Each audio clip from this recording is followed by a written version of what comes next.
Welcome back to Inside the Huddle studio here at Manico High School. Got Coach Adams in the studio this morning. This is going to be Season 2, Episode 7. Coach, how you doing this morning? I'm doing good. I'll be doing better Friday after a win. Most definitely. Panthers fall to 0-2 in conference play. A tough one. One-score loss to Glen Rose. And, Coach, there was a lot of good plays in that game, but what really held the Panthers from not being able to get over the hump Friday night? Oh, well, we had a lot of missed tackles, and not getting off the field on third down. That's what hurt us the most. We were in position a lot, but we would just fall to our knees and didn't get our lower half of our body involved in our tackles. And that little number 33 they had that ran the ball, man, he was a tough runner, and he got a lot of yards after contact just because we weren't running our feet after contact when we'd make tackles. So that's what overall, that's just really what stands out in my mind. I thought we did pretty good offensively at times. At times we didn't. And then that the snap over the punter's head was just a missed opportunity.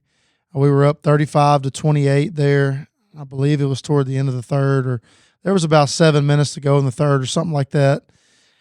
And we hold them, and they were going to punt, and they snap it right over his head, and he picks that sucker up down by the goal line. And one of our players he was great effort. We had him bottled up, and that punter turned his body, and we grabbed his face mask. And then we got a personal foul after that, and gave him 30 yards right there, and which could have been our ball, and running some clock out and going to score, hopefully.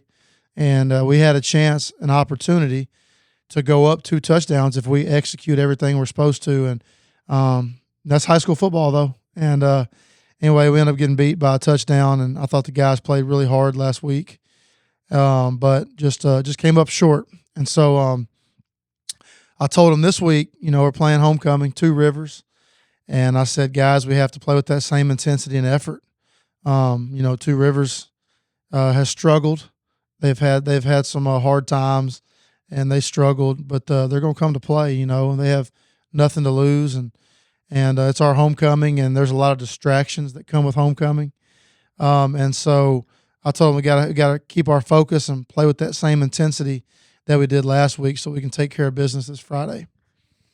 Stephanie, and you mentioned homecoming, obviously all the pageantry, myself getting ready for all the ceremonies and everything. And how do you really make sure a team is ready when you have all of those distractions as, you have football players escorting kids and stuff of that nature?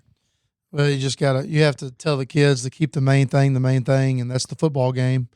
And, I explained to them why we have homecoming, and people come back to watch the football game. Yeah, and their niece, nephew, daughter, son, granddaughter, grandson is playing or walking in the homecoming ceremony. And so people come back from wherever they're living to their hometown to watch their family. And I tell the kids that that can be something that excites you, or that can be something that distracts you. Don't let it be something that distracts you. Keep the game the main thing, and that's people coming to watch you play. And don't lose focus on what's important to us, and that's winning the ball game Friday night. Definitely, it ought to be an exciting one. The Gators of 2 Rivers come down south to Magnet Cove. Looking forward to a good game, a Friday night homecoming ceremony before the game. It was great talking with you this week, Coach, and good luck Friday night against the Gators. Yes, sir. Thank you. All right, guys, welcome to the guest portion of Season 2, Episode 7 of Inside the Huddle here in the studio. And our guest on the line this week is former Arkansas Razorback and now the head coach over at Pulaski Academy, Coach Anthony Lucas. How you doing this morning, Coach? I'm doing well, Dalton. Thank you so much for having me, man. Great.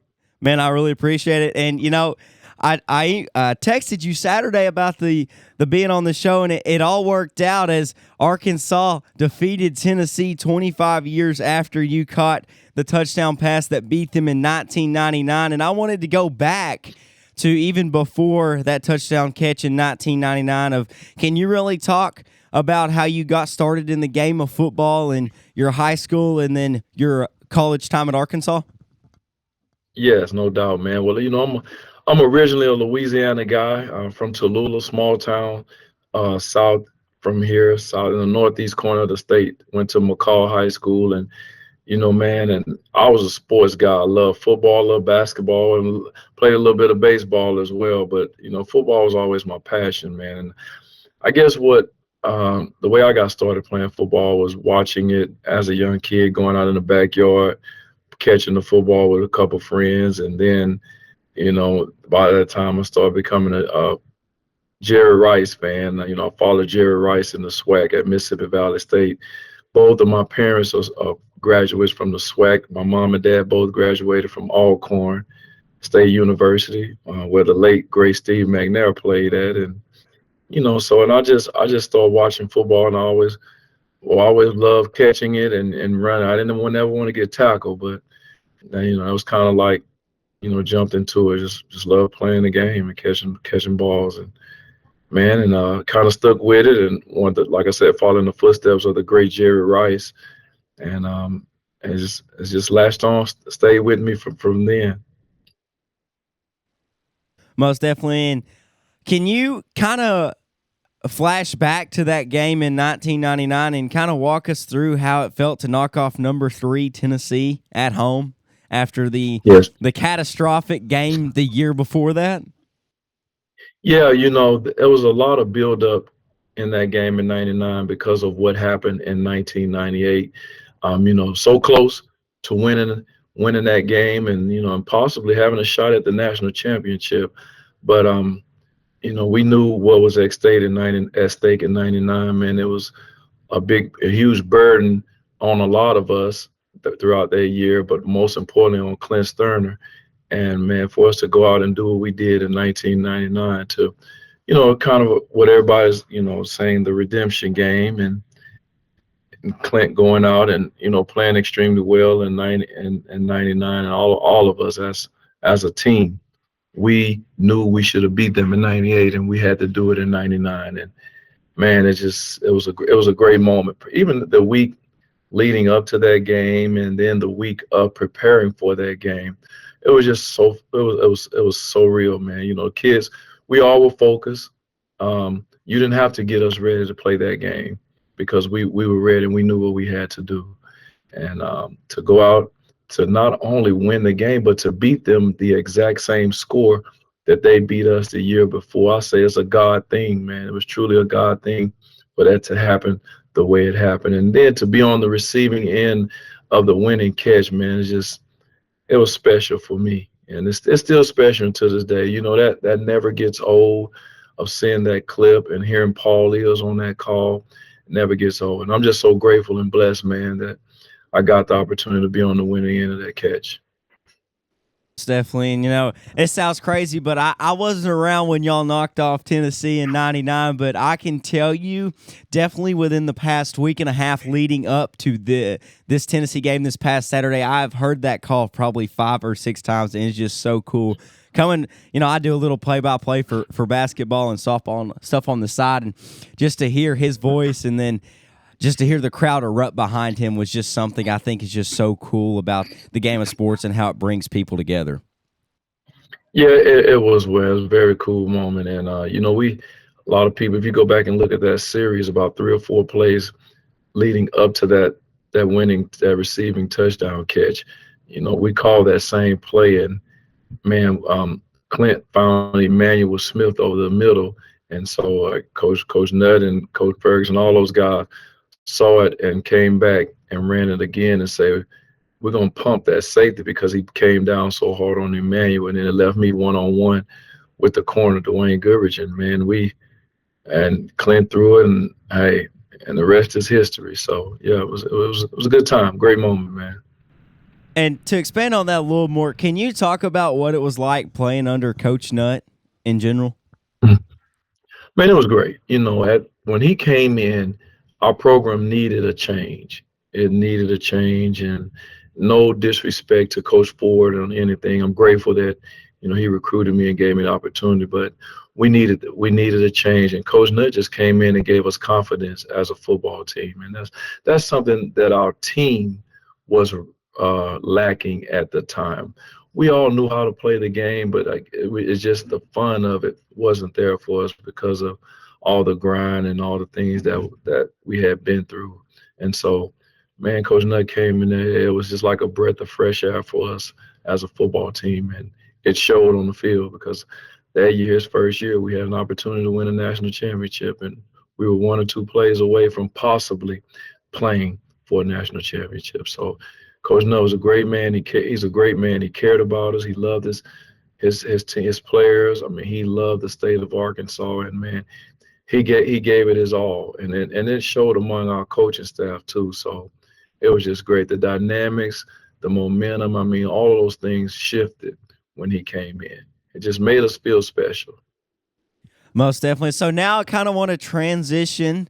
Still talking about the Razorbacks, but could I get your thoughts on this week's past game against the Tennessee Volunteers 25 years after you got the win? Oh man, it was great. You know, it was one of the games that I was looking forward to going to attending myself, and just looking forward. It's always good to play Tennessee and to beat Tennessee. So, they reached a couple of media people reached out to me at the beginning of the week last week and asked me would I be interested in doing, the hype video for the game. And I was kind of shocked, stunned when they reached out to me. When I had to read the message about 3 or 4 times to make sure that they send it to the right person, and they really wanted me to do that. And all I replied back to the guys, I was like, wow, me? I said, thank you. I am all in capital letters. And, got a chance to shoot that hype video. And, man, they sent it out on social media, put it up on the big screen.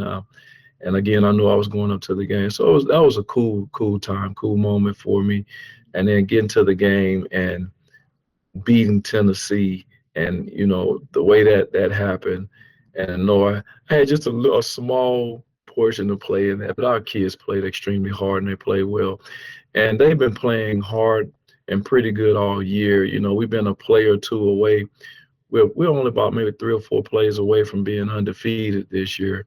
But Coach Pittman is doing a great job along with his staff to getting the kids up, getting them up to play, especially after the Oklahoma State loss and then after Texas A&M loss the week before. He's finding ways, his staff, and they're finding ways to get the kids back up and ready to play, because it's hard losing games like that, losing games so close and then having to get up for a bigger opponent the next week. And again, that's a big ups to Coach Pittman and his staff. They've done an outstanding job.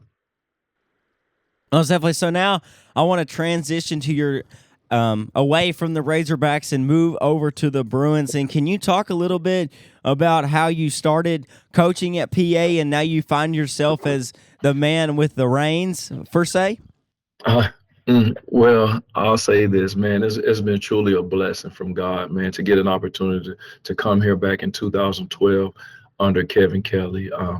Learned a lot from Coach Kelly and for 9 years, and then transition as a wide receiver coach. I'm grateful that he and Dr. Renshaw, who was our head HR at the time, human resource leader here at PA, to give me an opportunity to coach here and back in 12. And then, man, I've been here 9 years, and now I'm on year 14 now, which is kind of unbelievable. And this is my 4th year as head coach. Never saw that coming. We all are on God's time. And when Coach Kelly decided to move on in 2021, that was a tough decision for me to not, continue to leave and go with him to Presbyterian. But, God had better plans for myself, and I'm grateful that I got the opportunity to coach here. And I thank Coach Jason Wyatt for giving me that opportunity as well when he hired me as the head coach. Now, man, it's been great. It's been a great run.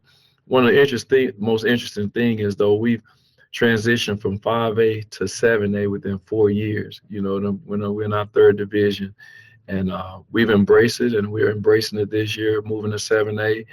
And it's been great. Had a lot of great people supporting me. Hadn't been easy, but a lot of people supporting me. Our coaching staff is that we have gelled and worked together and come together, and we got some really good things going. So it's been a great transition for me. But I'm gonna tell you, Dalton, I am so blessed, man, and so grateful that I get to lead here at Pulaski Academy. Not only the football team, but just our PA community. It's a great place to be, and I'm thankful. Most definitely. Can you talk a little bit about not necessarily like the run, but what would be considered probably one of your favorite memories? And it can be as a head coach or as an assistant receiver coach kind of deal under Kevin Kelly. What was really kind of your favorite moment as a coach in general? Oh man, I think one of my most favorite moments is that I get to invest in kids every day, and I get to teach them not only how to be a good football player, but how to get a become a great person. You know, so it's kind of multiple things. I don't have just such a favorite, but I am so grateful that I've been able to, not saying it selfishly, but been able to be a part of eight state championships. That's huge, man, and I value that. I really value that. We've been to the state championship game the last 8 out of the 10 years, and have won. Eight have won actually nine out of the last 10 years that we've been there, should I say? And man, it's been great. Been a surreal moment, and just that right there really gets me excited, man. I love being around the kids. I love being around our coaches, and getting to pick their brains because I'm not the smartest person, and but it's multiple things that I've really enjoyed being here, and and now as head coach leading this Bruin football team. You mentioned just a moment ago about leading the entire PA community. Can you talk a Mhm. little bit to the viewers about what that PA community means to the entire football program as a general, not just as you as head coach? Man, being our community, we're tight, school tight community here at PA. And I know this, if it wasn't for God and the people that supported our football program, and not just our football program, and I want to speak, as far as all our athletic program, if it wasn't for the people that support our school here in this community, we wouldn't be here today. But I am grateful for the people that support our football program the way they do, and there are a ton of people that I have to thank, and that has helped our program get to where it is today. And I won't go into calling names, but those people know who they are. So we're an independent school, and it takes all of us to come together to make Friday nights and Thursday nights with our junior high, and as well as Monday nights for our JV and seventh graders. It takes so many people to make our program go. I mean, our parents from volunteering their time, just running the gate and doing concession stands and all that, man. It's great. And when you got a good supporting staff behind you, great things happen for you in your program. And I think that's what happens here. It gets challenging at times because some people think they deserve a little bit more because of the support. But we kind of have to keep that at the level that it needs to be at. But man, seriously, truly grateful for our PA community. And I wanted to hit on, like you said, in what is it, the last 3 or 4 years, y'all went up from 5A to 7A. And I'm not going to lie to you, myself, growing up as a kid, I thought the coach that never punted was like the coolest thing in the world. So I've Mhm. followed just a little bit of PA, little lot maybe. And so can you talk a little bit about how y'all going up in classification so rapidly, how a football team and a coaching staff has to adjust to that? Well, I don't think with us, it wasn't that big of a deal with us. Dalton, if you do the history on PA Bruin football, we've always played tough, tried to schedule tougher and bigger and stronger opponents in the non-conference games to get us prepared for the conference and what we might see. So it hadn't really been a struggle. It's because we're acclimated to playing the bigger teams this year as we move to 7A. Robinson is a pretty good school, powerhouse school. We played them first, and then we went to Madison Ridgeland Academy in Mississippi, which is a big 5A private school, independent school in Mississippi, who's been pretty successful as well. And then we played one of the powerhouses from Louisiana in West Monroe. And if you do the history on all those schools, but also West Monroe in the state of Louisiana, back when I played there, West Monroe was the team to beat, and they're still one of the teams that's pretty dominant in the state of Louisiana in the highest conference.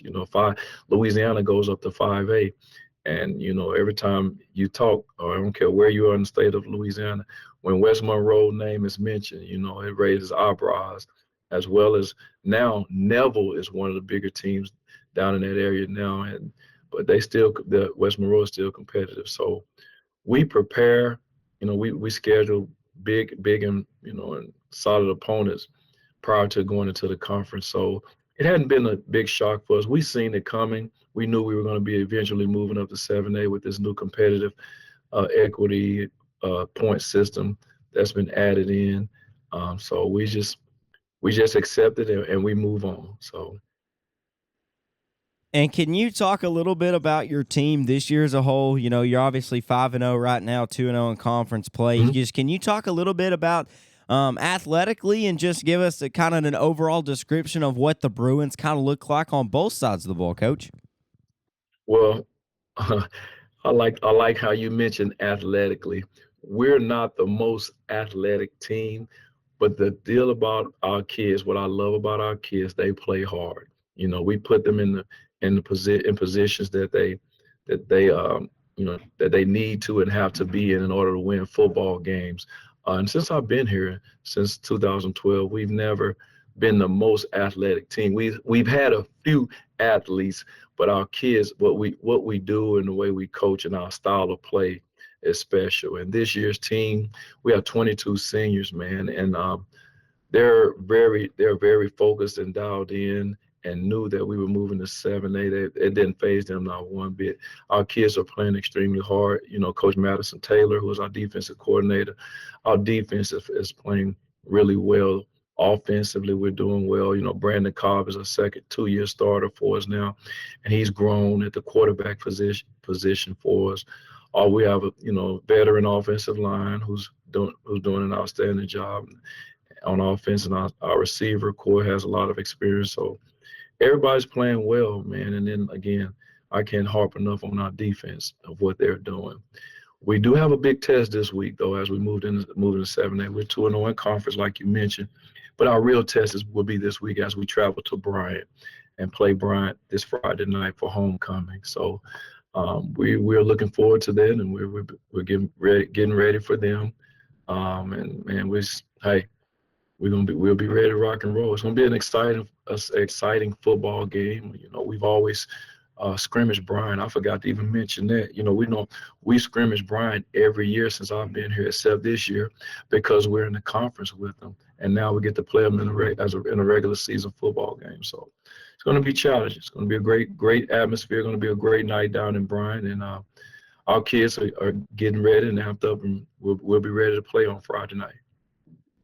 And speaking of, the 7A Central, and if you look at, obviously everybody has only played 2 conference games, but if you look at the way the standings look at the moment, you have 3 undefeated teams, yourself, Conway, and Bryant. And I consider those as the 3 upper echelon teams. Obviously, Little Rock Christian is nobody to mess around with, and I know y'all in Little Rock Christian have a history, but can you kind of talk about the 7A Central as a whole, as I consider it arguably, and I think, the toughest conference in all of high school football in the state of Arkansas? Well, it's like the SEC West, man, believe it or not, and the 7A Central, with the Bryans and the Conways, and, and can't even put Cabot down. Cabot's, they're down a little bit, but they play extremely hard. And, you throw us in there somewhere, wherever you want to throw us in there. I never get really caught up on the rankings and things like that. I always like to be the underdog. I always like to come from the bottom. But I know we have a history here in our program. We've been the dominant team in 5A and, for a year in 6A. And we've been up there, and people are going to come after us. But, man, big ups to Brian. Brian's been the team to beat in 7A the past 6 or 7 years. They didn't win it last year in 7A. Fayetteville won, but Brian is still the most dominant team, and man, we respect that, and we look forward to playing them this week because I mean we are a little we're familiar with Bryant, and we know what they do, and we understand what they do, and they're going to be physical, and we're going to be ready, and we'll be prepared for that. So, but this Central is again, it's like the SEC West, man, and we're just glad to have our name thrown in somewhere around the Bryants and the Conways. Two really good programs. Buck James was the leader there at Bryant until he left and went to Conway, and Coach Quad Sanders was hired, who's been at Bryant for I think all 5 of those state championships that they won in a row. So they have tradition there, and so again, it's good to be mentioned around those guys with those guys. So now we kind of want to zoom out a little bit. We were talking about the 7A Central. Now I kind of want to talk about the entire state. And I want to ask you as a coach, and I ask all my coaches that I'm blessed to interview on this podcast is, since, obviously you have been a coach at PA, how have you seen the game change since you got the job as the wide receivers coach to now being the head coach of the Bruins? How have you seen the game change just in a general landscape idea? Man, it seems like people are, seriously, and I know this changed a while back, but people are really spreading the ball around. You got people getting, more physical, but also they're spreading the ball around. I hadn't seen that much of a whole lot. I mean, just big changes. I mean, guys are just, kids are coached a lot with it. A lot of great coaches in the state of Arkansas, and and those guys are taking advantage. I think a lot of coaches are sticking to their guns, whether they are a passing team or a running team, whatever. They're really, coaching a lot harder and getting their kids to play hard, because that's half the battle. When it all goes back to it, it's blocking and tackling. Who can block the longest and the hardest, and who can tackle the best. And I think this coming up this Friday night, that's what it's going to be between us. Blocking, tackling, and executing. That's what I'm really focused on this week with our team. You can't make a mistake against a team like Bryant. You have to execute. You got to take care of the football, and your special teams has to be special. So that's the things we're going to value, And I think we, on the flip side of that, when we played Bryant, we never onside kick. Special teams has not been live in the scrimmage, but now we get another opportunity to not only possibly get turnovers on defense, but to get a few onside kicks, and those are game changers. If we can get 2 or 3 onside kicks, or even one, it changes the momentum in the football game. But our biggest deal is executing. That's what I think teams are doing a much better job of. It's just kind of not trying to do too much, but execute what they come into a game plan with. So that's huge. Yeah, definitely. And like you mentioned, spreading the ball out. And there's a lot of teams that it's like they run the air raid in high school. And I never thought when Mike Leach started that it would eventually get down to 2A football, but it has. And I just think it's crazy how everybody went from 3 yards in a cloud of dust to, you look at Greenwood chunking the ball 60 yards down the field. Yeah, no doubt, man. Greenwood is another great football program too in 6A. But yeah, that's where we are. And then who knows? In a few more years, it may change. So I know this. You mentioned about the PA being the team that never punts. Right now, I think I've punted maybe 13 or 14 times now, and as a head coach here. But my reason behind it is I know that we can win a football game if we punt the football, and if we have to punt it. So people ask me all the time, hey, how many times have you punted? Are you going to punt this week? I tell them this, Dalton, we're going to do whatever it takes to win a football game, and it's as simple as that. So period. That's a statement right there. Do whatever you can to win a football game. When you have a game like you mentioned, previously, like Friday night, I think, man, if I didn't have my own game to go to, that's where I would be headed. But man, I really appreciate you coming on this week. It has been a joy to sit down and talk some Razorback and some Bruin football with you, Coach. Man, no doubt, Dalton. Thank you for what you do. I wish you nothing but the best, and God bless you. And I just want to leave you with 2 things: go Bruins and go Hogs. Yep. Yes, Have a sir. blessed one. Thanks for having me. No problem. Thanks for coming on. We'll talk to you later, Coach. All right. God bless you. Thank you. Wow. The year just keeps getting better, I guess. We just talked to former Razorback and head football coach at Pulaski Academy, Anthony Lucas. Great guy, great interview, and they have got a matchup this week. The Bruins travel down to Bryant to face arguably, I think, the best team in the entire state. So the question is, can the Bruins tackle Goliath as they travel down to Bryant? But that's going to wrap it up for Season 2, Episode 7 of Inside the Huddle. Big thanks to Hartzell's Farms and Excavating and Razorback Camper Sales for their continued support.